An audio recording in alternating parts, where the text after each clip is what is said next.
कौन प्राणी है जो श्री कुंती जी के समान भगवान में प्रीति करे।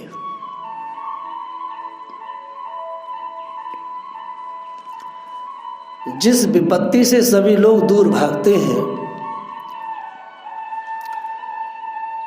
उसे कुंती महारानी ने भगवान से मांगा कि मुझे सदा विपत्ति रहे,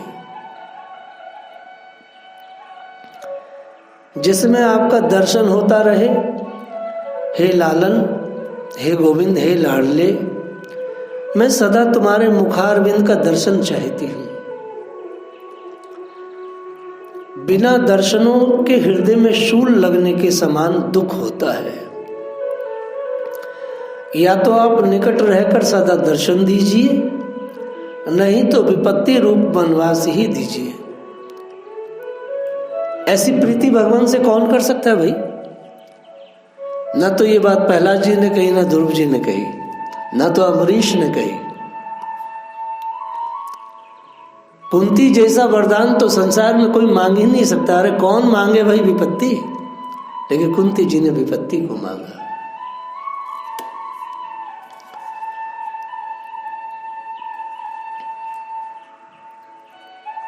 ऐसी व्याकुलता देखकर भगवान की आंखों में आंसू आ गए।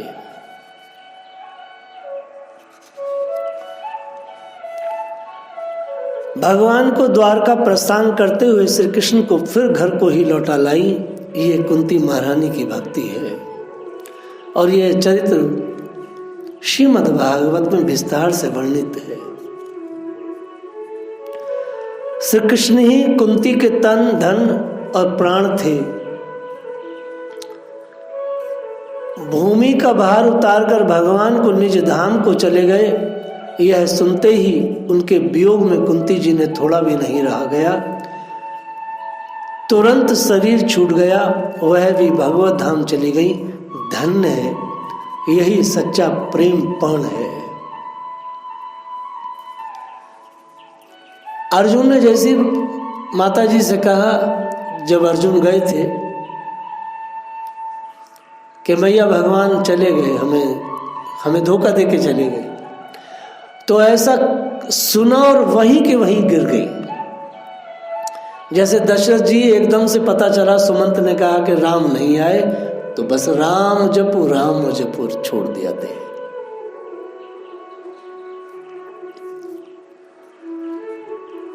सेवा, सदाचार, तप, त्याग, धैर्य, धर्म, प्रेम प्रण की प्रतिमूर्ति और महान पांडवों की जननी श्री वासुदेव जी की सगी बहन और भगवान श्री कृष्ण की बुआ, महाराज सूरसेन की लाडली बेटी और राजा कुंती भोज की दत्तक पुत्री। राजा कुंती भोज के बालक नहीं था तो इन्हें दत्तक पुत्री के रूप में पाला था। सिद्धि नामक देवी के अंश से उत्पन्न हुई थी माता कुंती। सिद्धि नामक देवी के अंश से उत्पन्न हुई थी, इसलिए जहां भी रही सिद्धि रही। धृतराष्ट्र ने इनको बलपूर्वक रखा कि आपको यहीं रहना है, क्योंकि वो जानते थे ये इसमें देवी का अंश है। जहां भी रहेगी सिद्धि रहेगी, देवता वहीं रहेंगे जहां कुंती है। इसलिए इन्होंने कभी अपने बालकों को त्यागा नहीं, क्योंकि ये जानती थी मैं जहां रहूंगी बच्चों को कोई कमी नहीं रहेगी। ये कुंती महारानी, इनके देवी गुण भी इनके प्रमाण हैं। देखिए शब्द, देखिए देवीय गुण। वास्तव में देवीय गुण ऐसे होते हैं जिस मनुष्य के पास भी है, जिस स्त्री के पास है, जिस पुरुष के पास है, उस पे कोई कमी नहीं रह सकती। देवीय गुणों से ही देवता खिंचते हैं। इसलिए मैं बार बार कहता हूं अपने गुणों पे काम करो। गुणों पे भैया काम करना पड़ेगा।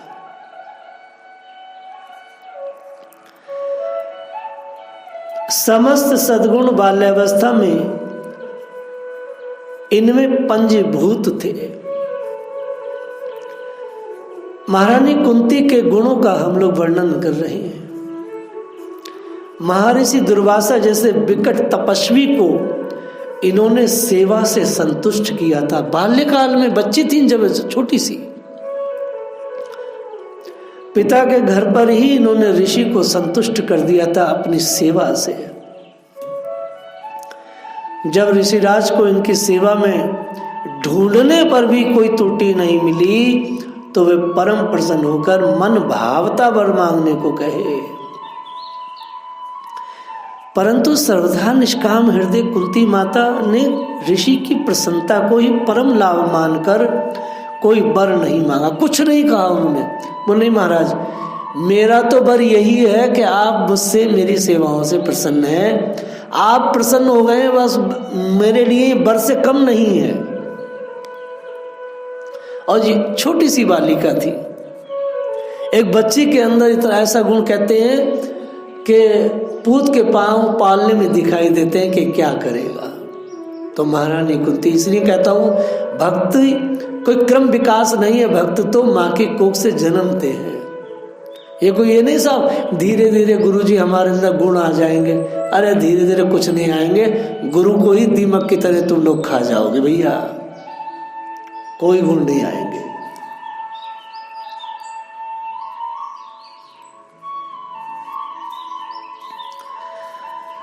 तब उन्होंने स्वेच्छा से उसे महारानी कुंती को अर्थ वेद के शुरू भाग में आए हुए मंत्रों का उपदेश दिया कि सब अर्थवेद बड़ा विशेष है, बहुत बड़ा वैज्ञानिक ग्रंथ है और इसमें जो शिरोभाग है उसके जो मंत्र हैं वो अत्यंत ही शक्तिशाली है। इन मंत्रों के बल पर जिस देवता का आह्वान तुम करोगी कुंती वही तुम्हारे अधीन हो जाएंगे, तुम्हारा कार्य करेंगे, ऐसा वरदान उन्होंने दिया। और ऐसे मंत्रों, देखिए वरदान का मतलब यहां लिखा है महाभारत में कि शिक्षित किया, अर्थात उस विज्ञान से उनको दक्ष किया और शिक्षित किया, वो विज्ञान बताया। आओ विज्ञान करके सीखे, एक टाइटल आता था बचपन में। तो उन्होंने उनको शिक्षित किया कि इस तरह बेटा तुम इन मंत्रों को काम में ला सकती हो। और यूं कहकर दुर्वासा जी अंतर्ध्यान हो गए। आगे चलकर इसी मंत्र के प्रभाव से महाराज पांडु के अनुरोध पर पांचों देवताओं के अंश 5 पुत्रों की प्राप्ति हुई। ये बात मैं इससे पूर्व कह ही चुका हूं।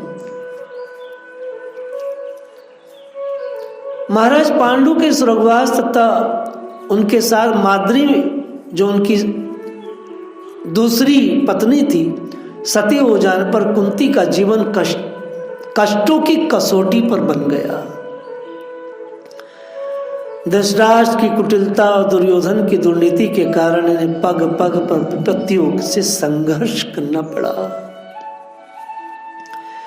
परंतु धन्य है देवी कुंती, इन्होंने कष्ट चुपचाप सह लिए लेकिन धर्म और धैर्य को नहीं छोड़ा। ये शब्द याद रखें। महारानी कुंती के जीवन में 2 ही चीजें, धर्म और धैर्य। आज के मानव के पास धैर्य नहीं है, वो धर्म तो करता है लेकिन पग पग पर फटता रहता है। धैर्य नहीं है साहब। जिसके पास धैर्य है उसके पास धर्म टिका रहता है। वास्तव में धैर्य के कटोरे पर ही धर्म टिका है। इसे धैर्य बहुत जरूरी चीज है। विशेष बात तो यह थी कि कुंती माता जहां अपने ऊपर आई आपत्तियों को सहन करने में कुलिशाधिक कठोर थी, वही दूसरे का रंच मात्र दुख भी इतना नहीं देखा जाता था। फिर तो किसी भी उपाय से उस दुख को दूर करने के लिए प्रस्तुत हो जाती थी। एक चक्रा नगरी में ब्राह्मण के घर निवास काल में बकासुर के द्वारा प्राप्त ब्राह्मण परिवार के संकट को दूर करने में कुंती ने जिस विशाल हृदयता का परिचय दिया वह अवर्णनीय है। बिलखते ब्राह्मण ब्राह्मणी के समीप जाकर कुंती ने कहा, महाराज आपके तो एक पुत्र और एक ही कन्या है, मेरे तो आपकी कृपा से 5 पुत्र हैं। आप चिंता न करें, राक्षस को भोजन पहुंचाने के लिए मैं उनमें से किसी एक को भेज दूंगी। ब्राह्मण की रक्षा के लिए बिना किसी झिझक के अपने पुत्र को राक्षस के पास भेजना, यह आपकी अद्भुत ब्राह्मणता है। वैसे कुंती माता को दृढ़ विश्वास था कि वह राक्षस मेरे बेटे का कुछ न बिगाड़ पाएगा। ये प्रसंग भी मैंने भीमसेन जी के चरित्र में कहा है। अगर देखा जाए तो पांडवों की अगर कोई आदि गुरु है तो वो महारानी कुंती ही है। स्वयं कर्तव्यों का दृढ़ता से पालन करते हुए हमेशा अपने पुत्रों को कर्तव्य परायणता की शिक्षा देती रहती थी। वनवास काल में वीर माता कुंती ने श्री कृष्ण के द्वारा पुत्रों को क्षत्रिय धर्म में डटे रहने का संदेश भेजा था। पांडवों ने 12 साल काट लिए, 13वां साल भी कट गया। संदेश भेजा भगवान अपने भतीजे लाडले गोविंद के हाथों। क्या संदेश था? युद्ध का निश्चय होने पर उन्होंने बड़े ही ओजस्वी शब्दों में पुत्रों को संदेश भेजा। पुत्रों, जिस कार्य के लिए क्षत्राणी पुत्र उत्सव करती है, उस कार्य के करने का अवसर आ गया है। इस समय तुम लोग मेरे दूत को न लजाना। मां की मंगल कामना पुत्रों के साथ रही। विजय पांडवों की हुई। धर्मराज युधिष्ठिर सम्राट पद पर अभिषिक्त हुए। महारानी कुंती राजमाता बनी और हृदय की विशालता देखिए। इन्होंने अपने समस्त गौरव को भुलाकर पुत्र वियोग से दुखी जेठ जेठानी धृतराष्ट्र और गंधारी की सेवा का भार स्वयं अपने हाथ में लिया और सब प्रकार से सुखी रखने का प्रयत्न करती रही। कैसा अद्भुत आदर्श जीवन है माता कुंती का। तभी तो कहा है कुंती प्राणी। श्री युधिष्ठिर जी का राज्याभिषेक हो जाने के बाद द्वारका जाने के लिए प्रस्तुत श्री कृष्ण की अमित कृपा, अनंत उपकारों का स्मरण कर माता कुंती गदगद होकर उनकी स्तुति करने लगती हैं। कृष्णाय वासुदेवाय देवकी नंदाय चे नंद गोप कुमाराय गोविंदाय नमो नमः। इस प्रसंग में कुंती ने भगवान के अवतारों हेतुओं का बड़ा सार गर्भित वर्णन किया है। माता कुंती कहती हैं, आपने अजन्मा होकर के भी जन्म क्यों लिया है? इसका कारण बताते हुए कोई महानुभाव यूं कहते हैं, जैसे मलयाचल की कृति का विस्तार करने के लिए चंदन प्रकट होता है, वैसे ही अपने प्रिय भक्त पुण्य श्लोक राजा यदु की कीर्ति का विस्तार करने के लिए ही आपने उनके वंश में अवतार ग्रहण किया है। दूसरे लोग यूं कहते हैं कि वासुदेव देवकी ने पूर्व जन्म में सतूपा प्रश्नी के रूप में आपसे ही यही वरदान प्राप्त किया था, इसलिए आप अजन्मा होते हुए भी जगत के कल्याण और दैत्यों के नाश के लिए उनके पुत्र बने हैं। कुछ लोग यूं कहते हैं कि यह पृथ्वी समुद्र में डूबते जहाज की तरह दैत्यों के बाहर से डगमगा रही थी, तब ब्रह्मा की प्रार्थना से उसका बाहर उतारने के लिए आप प्रकट हुए हैं। कोई महापुरुष यूं कहते हैं, जो लोग इस संसार में अज्ञान बस कामना और कर्मों के बंधन में जकड़े हैं, वह कलेश पा रहे हैं। उन लोगों के लिए श्रवण और स्मरण करने योग्य लीला करने के विचार से ही आपने अवतार ग्रहण किया है। और कोई तत्वदर्शी आचार्य ये कहते हैं, आप शुद्ध हृदय वाले विचारशील जीवन मुक्त परमहंसों के हृदय में अपनी प्रेममयी भक्ति का सृजन करने के लिए अवतीर्ण हुए हैं। फिर हम अल्प बुद्धि स्त्रियां कैसे पहचान सकती हैं? यथा तथा परमहंसानाम मुनीनाम मलात्नाम भक्ति योग विधानार्थम कथम पश्चिम ही स्त्रियां। ये भागवत जी के श्लोक है जो मैंने आपके सामने स्मरण किए।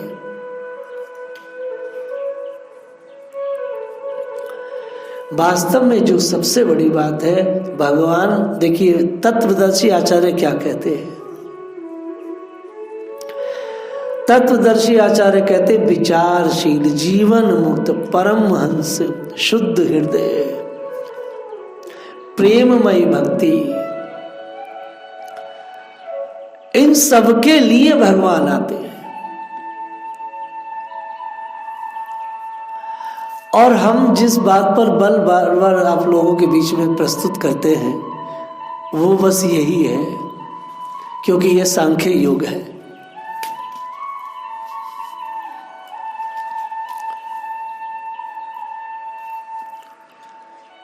क्योंकि विचारशील जीवन मुक्त परमहंस और शुद्ध हृदय, इस पर जब तक काम कोई व्यक्ति नहीं करेगा भक्ति कैसे आगे बढ़ेगा। और ये जो शैली है आचार्यों की है, कौन से आचार्यों की? जो तत्वदर्शी हैं, ये उनकी है। वो इस पर काम करते हैं। स्पष्ट कह रहा हूं, फिर दोबारा से सुन लीजिएगा। शुद्ध हृदय वाले विचारशील जीवन मुक्त परमहंस, जीवन मुक्त जो लोग हैं वो इसी जीवन मुक्त जो है वो वही तत्व की तरफ जाएगा कि सब जीवन मुक्ति तत्व की तरफ जाएगा।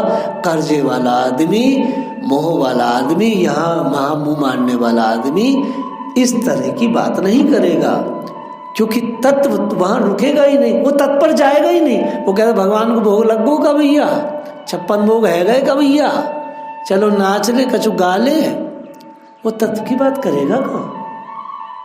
ये तो जीवन मुक्तों का काम है। जीवन मुक्तों का ही वह काम है बैठने का।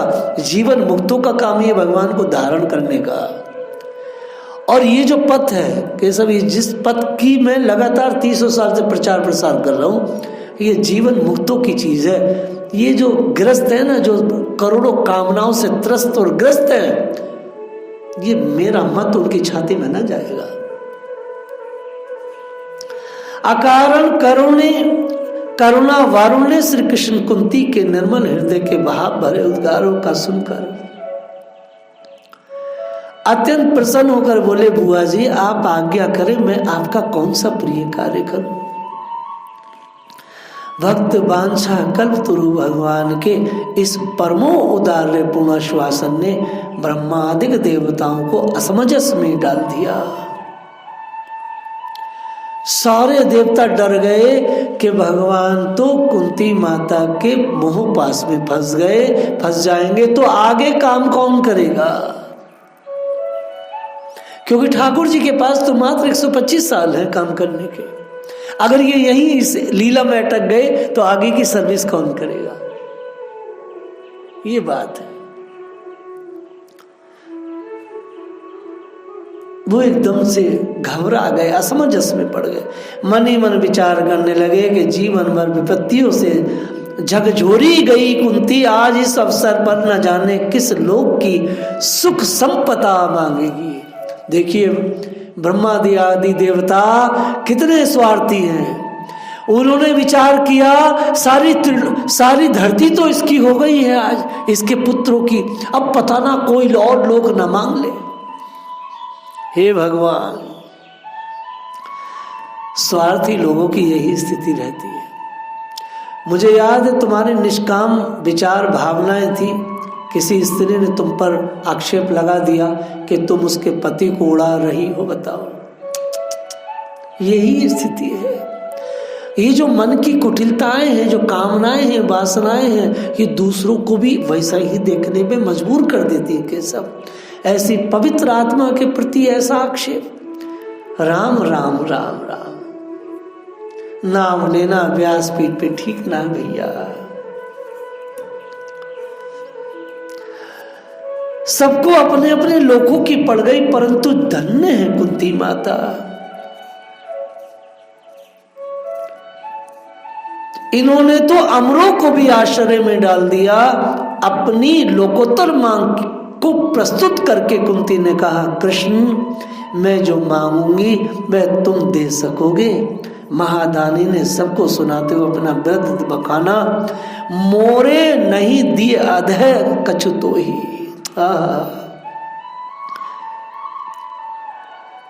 विपदा संतु न शाश्वत तत्र जगत गुरु भवतो दर्शन में स्ताहत पुण्य बहु दर्शनम।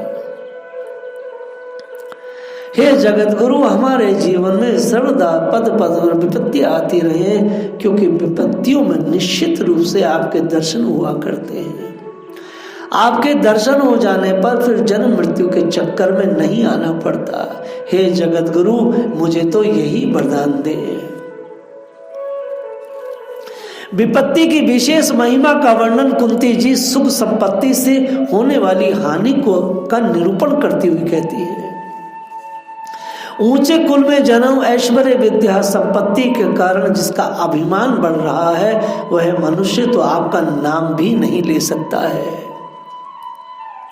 क्योंकि आप तो उन लोगों के नेत्र, वाणी, श्रवण और मन बुद्धि आदि इंद्रियों के विषय बनते हैं जो सर्वदा अकिंचन है। अतः मैं तो यही चाहती हूँ, और कबीरदास जी ने भी यही कहा है। इसका समर्थन करते हुए कबीरदास जी ने कहा, सुख के माथे सिल परो राम ही देत भुलाए। अरे भैया, वैसा सुख खत्म हो जाए जो राम जी को भुला दे। बलिहारी व दुख की पल पल नाम रटाए। सुख के माथों सिल परो, ऐसा सुख में खत्म करता हूँ, लात मारता हूँ जो राम जी को भुला दे। और बलिहार उस दुख की जो पल पल ठाकुर जी का नाम रटाए। और यही बात गोसाई जी ने भी इस ऐसी मिलती जुलती बात कही है, सुख संपत्ति परिवार बढ़ाई। ये सब राम भक्ति के बाधक, ये सब राम भक्ति के बाधक है। आप देखो, कोई धन धान्य से व्यक्ति भरा हुआ है, उससे कहो ठाकुर जी का नाम जपो, कहेगा महाराज टाइम कहाँ है। तो प्रथम मिले उजार में वह उजार बाजार, प्रीतम नहीं बाजार में वह बाजार उजार। भगवान बाजार में नहीं मिलते साहब, भगवान मेले ठेले में नहीं मिलते। ये जो बड़े बड़े मेले साधु लगाते हैं, इन मेलों में भगवान नहीं है, भगवान तो उजार में मिलते हैं। कहा करो बैकुंठ ले कल्प वृक्ष की छां, अहमद ढाक सुहावने जहां पीतम गलबा। बोलिए राधा रानी की जय।